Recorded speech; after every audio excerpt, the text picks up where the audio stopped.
my YouTube channel, Batas with Attorney Claire Castro. Ang pag-uusapan natin ngayon ay yung naging reaksyon ni Senator Nancy Binay doon sa ginawa ni Mariel Rodriguez sa loob ng opisina ng kanyang asawa na si Senator Robin Padilla. Doon pa nagsagawa ng glutadrip.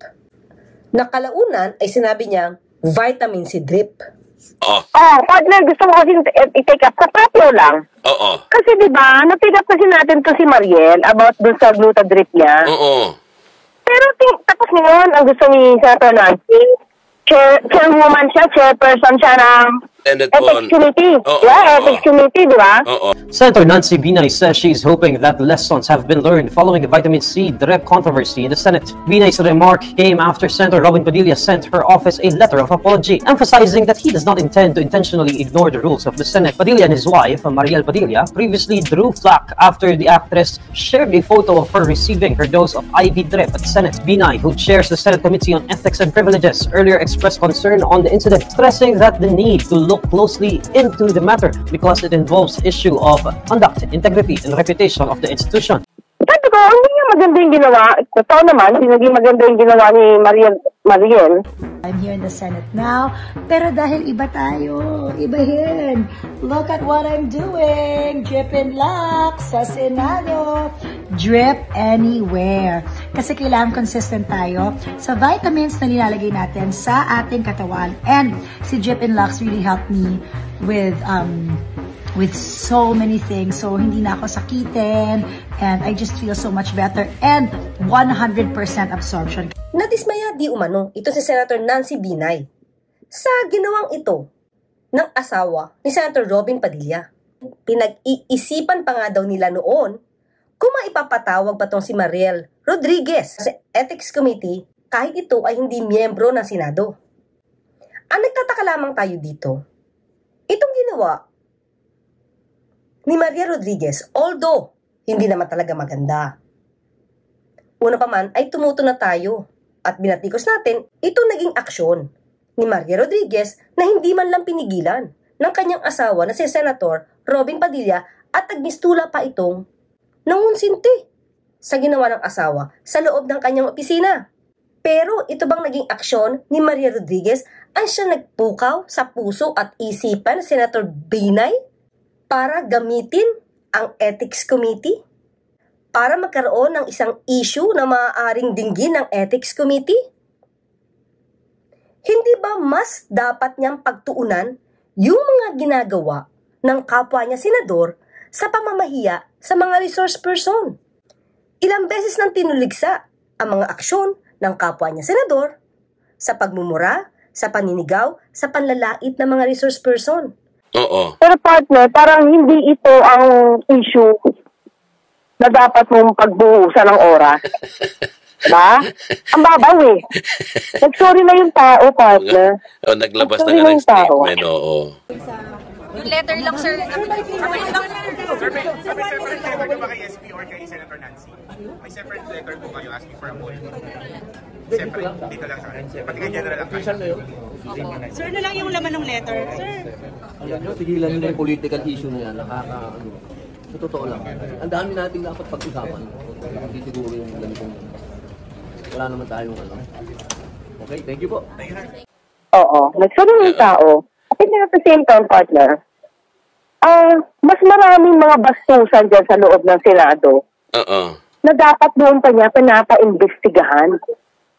Kahit na nga ang dating senador na si Franklin Drilon ay pinuna na ang mga aksyon ng mga incumbent senators ngayon. Nagsorry ang ilang senador matapos masita sa manay kawalan ng maayos na asta at asal sa mga pagdinig. Nababahiran at nasisira na raw ang reputasyon ng Senado. Pero may ilan ding nanindigan at nagsabing nagpapakatotoo lang sila. Bakulukuhin ha? Papatuhin kita nitong may grupo na ito, ha? With all due respect, and I hope my former colleagues are not onion-skinned, I am compelled to comment on what the public perceives to be an erosion of the prestige of the Senate as an institution. Yang senador. They should welcome such observations. Mga criticisms at mga observations, lalo na ng mga antigo, ay dapat pinakihiga. We have done that before. Diba? Tapos, pero bulag-bulaga naman siya. Ang dami na, diba? Pinag-usapan natin kanina. Ano-ano yung mga issue sa Senado na ginagawa ng, kumaga napag-uusapan na bakit gano'n na nangyayari. Hindi siya kumikilos. Never lifts a finger para mapaimbisigan kung bakit kailangan may bastusan sa loob ng Senado during the Senate hearing. The Muslims will never accept that this movie is a fiction. Maybe for you, but for us, no. Because terrorism is never a part of our religion. Sir. Sir, ano lang, I stand with you. No, pumapalakpak ka. Bawal dito eh. Hindi pumalakpak. Kanina pa ako kumakalma sa inyo. Pumalakpak ako kay... Hindi ko gusto pumapalakpak ka. This is my hearing. Si Nanay LV, talagang medyo madumi yung kanyang katawan po. Hindi, alam mo na nga na hindi na nga siya taong grasa dahil dumating na nga yung amo eh, di ba? Dumating na nga eh. Ang dito, Chairman, hindi mo ginawa yung trabaho mo. Dapat kasi, tinanong mo din siya kung ano po ba ang sitwasyon, ba't kayo nandito sa barangay. Natural yun eh. Yun ang una mo dapat ginawa, Chairman. Huwag mo akong ganun-ganun lang sa tenga, uupakan kita. Maniwala ka sa akin. Naalala niyo pa ba ang pagsusuklay ng bigote ni Senator Robin sa Senate hearing? Dal mo yung kate. Makati eh. Yan. So, ang hirap naman na ganito. Mas pangit naman po siguro yan. Kaya, ganyan po. That's why your monitoring is ineffective. Inutil yung monitoring nyo. Mr. Chair. Am I right or am I right? Mr. Chair, may I be allowed to sign? No, not yet. I'm just asking you. You think your monitoring system works? Mr. Chair, ginawa naman po namin. Answer my question. Your monitoring system works? You're saying every day you check, you monitor? Day before she died, ganito yung situation. If you don't have the heart for the OFWs, ganito lagi mangyayari, araw-araw ganito mangyayari, taon-taon ganito nangyayari, sawan-sawa na kami mag-hearing dito. Your Honor. Tangan to, suntukin ko na kaya to. Ilabas yung katotohanan, huwag kayo cover. Wala rin kayo pupuntahan. After this, ikukontempt ko rin kayo kung hindi kayo magsasabi ng totoo. If you cannot reveal the true identity of the informant, you will rot in jail, I'm telling you. Itong 5. Yes, sir. So what time did you call them? I cannot recall the Kasi time, Your Honor. sabi nitong Carolino, Golar, itong 5 kasama mo, hindi mo raw sila tinatawagan. And now, you admit that you called them.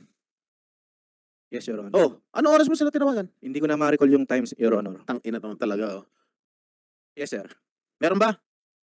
Golar? Yes po, Your Honor. Meron po. Nag-chat si Susong ko sa inyo? Hapon na po, Your Honor. Tumawag po. Nag-chat nga. Yes or no? Yes po, Your Honor. Ano sinabi sa message? Ano sinabi niya? Honor, I invoke my rights to remain silent po, Your Honor. Putang ina mo. 7. Ikaw, sino testigo mo? Meron ka bang presenter rito? Na testigo? Na magko-corroborate sa'yo sa mga sinasabi mo? Nasasangayon sa mga sinasabi mo? Meron ka bang dinala? Kung meron ka dinala, di sana pinakinggan namin. Oh. Ito mga ito, naglabasa na lang ito dahil naawa kay Aling LV. Hindi naman namin sila inimbite. Nagkusang loob sila pumunta rito para magtestigo sa ginagawa mo maltrato rito kay Aling LV. Makatao ba yung ginagawa mo? Hindi na makatao yan. Makahayop na yan. Siya lang may hawak ng password. I'm leading to that sana. Kasi narinig ko sinabi ng PNP natin. Nabubulo na nga siya, hindi niya masagot eh. So, i-shortcut na natin. So, ikaw yung responsible na yon. Tama? So, dalawa lang ibig sabihin nito. Inutil ka o sinungaling ka.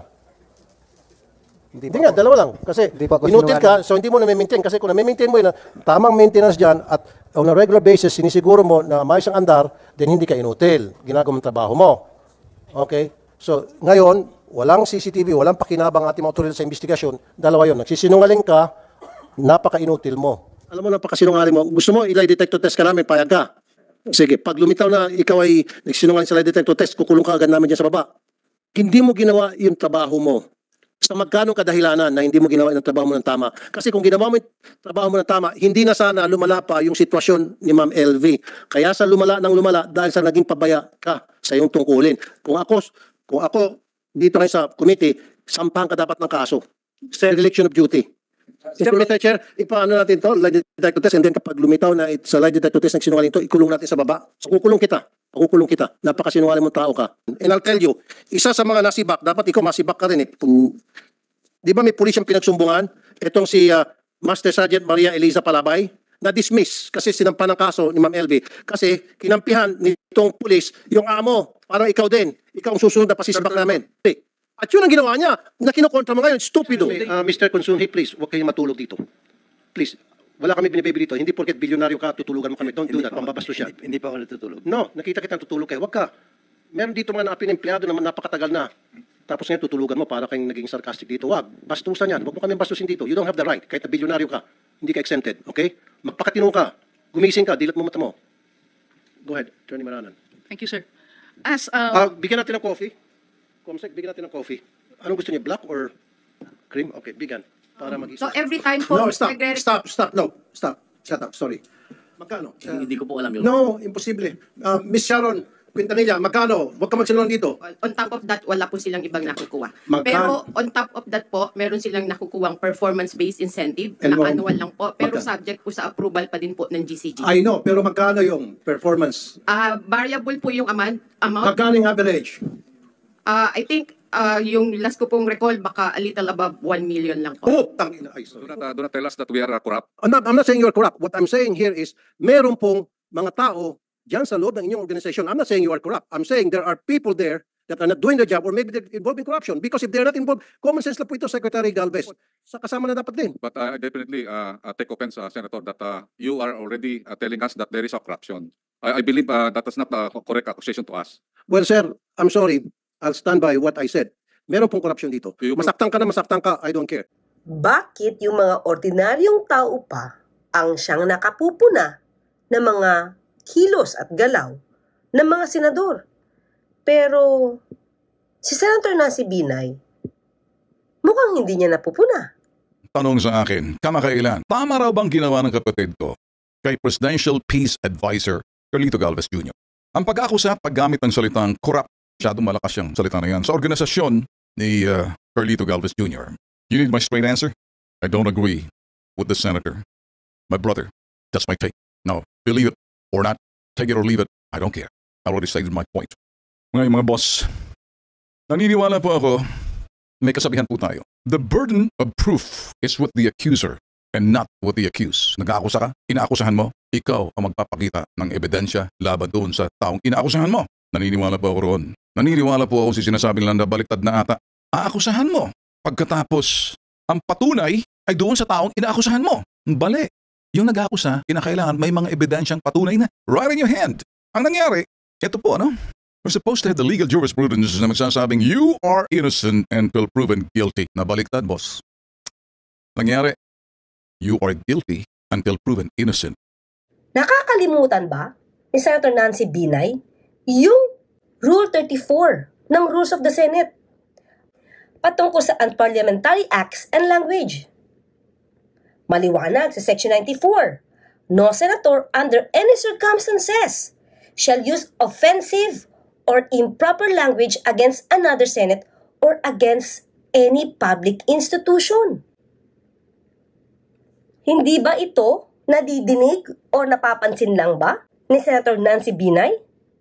Under Section 97, sinasabi, upon the recommendation of the Committee on Ethics and Privileges, the Senate may punish any member for disorderly behavior, and with the concurrence of 2/3 of the entire membership, suspend or expel a member.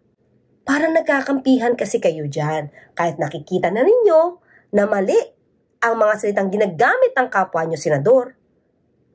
Natutulog lang kayo o pumipikit lang kayo. Tinatakpan ng tenga as if wala kayong nadinig. At pagkatapos dahil nag-viral itong ginawa ni Mariel, dito lamang aalma si Senator Nancy Binay, samantalang kapwa mo senador katabi mo na. Sila mismo ang gumagawa ng ikabababa ng integridad ng Senado. Hindi mo man lang pinupuna. Itong mga klaseng aksyon na ito, ang dapat na tumatawag ng pansin sa'yo at ginagawa ng aksyon. Pero wala, Senator Nancy Binay. Wala kang nakita, wala kang nadinig. Sabi nga ni yung intention lang naman daw ni rito, ni Madam Mariel. Nancy. Mariel, okay. Mariel, kung bakit doon niya ginawa sa loob ng ng opisina ng kanyang asawa. Para daw, 'di ba, ma-motivate at ma-inspire ang mga kagaya niyang sobrang busy. 'Di ba? Oo. Pero mali nga. Mali talaga yan. Mali na yan. Mali pa rin yun. Pero, nagsabi na partner. Saka hindi naman si Senator Robin yung gumawa. Oo. Bakit may ethics committee? Pero teka. Ano yung purpose ng investigasyon? Parang di ba? Parang nagdismaya, syempre, sa opisina ni Senator Robin. Tapos parang hindi naman pinigilan ni Senator Robin yung pangyayari. Yun yung pagkakaalam ko. So, in aid of legislation pa rin yun? Hindi, ethics talaga. Ethics talaga, parang disiplinahin lang yung kanyang mga kapwa senator din. Samantalang, di ba sabi nga natin, ang daming mga ethical issues, issues ng ethics dyan, na hindi naman niya pinapansin. Oo. Tapos si Mariel, pinansin niya pa. Diba? Kaya nga. I mean, diba? Pwede naman niyang kausapin si Senator Robin bilang kasama niya. Yan, isa pa. Diba? Pwede niya, kasi nga hindi niya si Robin yung gumawa, diba? Hindi naman si Senator Robin yung gumawa. Pero kahit na, sa opisina yon ng Senador. Yes, tama nga. Oo. Diba, binatikos natin yan sa isang episode natin, diba? Binatikos natin si Mariel. Pero sabi ko, parang hindi ito yung dapat paglaanan ng oras ni Senator Nancy. Dapat mas tignan niya at buksan niya yung mata niya at isip niya, panoorin niya yung ibang episodes ng ibang Senate hearing kung ano bang ethics ang dapat na i-hearing. Anong dapat na issue ang dapat i-hearing sa Ethics Committee. Correct. Ang dami. Tapos nakapikit lang siya. Nakatakit ang tenga niya. Baka siguro doon sa iba hindi niya kaya. Yun na nga. Again, hindi na naman pantay ang tingin. Nakala ko ba, no matter how low, how high and low, lowly up person can be, dapat pantay-pantay. Hindi Hindi niya kayang partner kasi, linawin ko lang kasi hindi naman doon talaga ginawa sa loob ng yung issue hindi sa loob ng doon mismo sa Senado. Okay. Sa kwarto ng asawa. Kasi itong kay Mariel, di ba, nanggaling mismo doon sa opisina nangyari. So, kailangan siguro din niyang, bigyan ng konting pilantik ang ilang mga kasama niya dyan para nang sa ganon, kahit pa paano partner, mabuksan ang isipan at mabigyan ng disiplina na itong Senado na to. Itong Senado. Bakit si Mariel issue lang? Na iba naman yung kay Mariel, ginawa niyang parang partner parang dream center, hindi naman klinika yun opisina yun. Pero for me, although nagsorry na. Mas mababaw yan. Oo. Mas mababaw ang issue na yan as compared doon sa bastusan sa loob ng Senado. Mababaw yung kay Mariel sa akin, Kung gusto mo magpakasipag-sipag sa ethics committee mo, lahatin mo. Kung ano yung mali. Para malaman ng ibang mga kapwa mo sila doon kung ano na yung maling ginagawa nila. Diba? Hindi Bakit ito lang? Diba? Nakaupo nga ba siya, nakonsinti lang naman ni Senator Robin. Yun ba yung ethics committee niya, nakonsinti? Mali. Kasi nga nakontent na natin to na mali.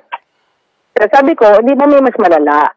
Unahin niya muna yung mas malalang nangyayari sa Senado. Yun lang yung sa akin. Yun lang naman. Pero, ethics.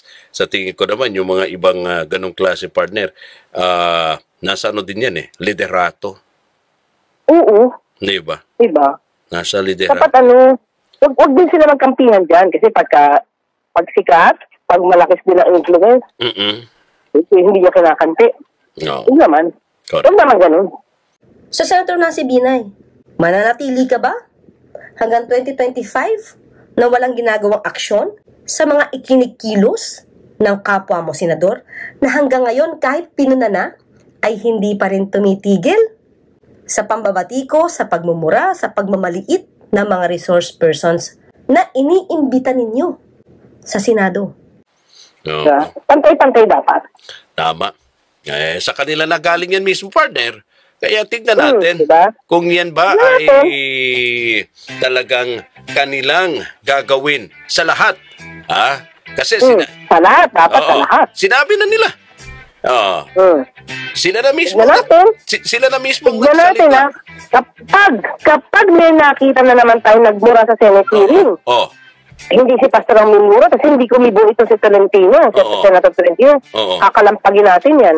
Baka sasabihin niya, ang katwiran niya dyan, hindi pastor yan eh.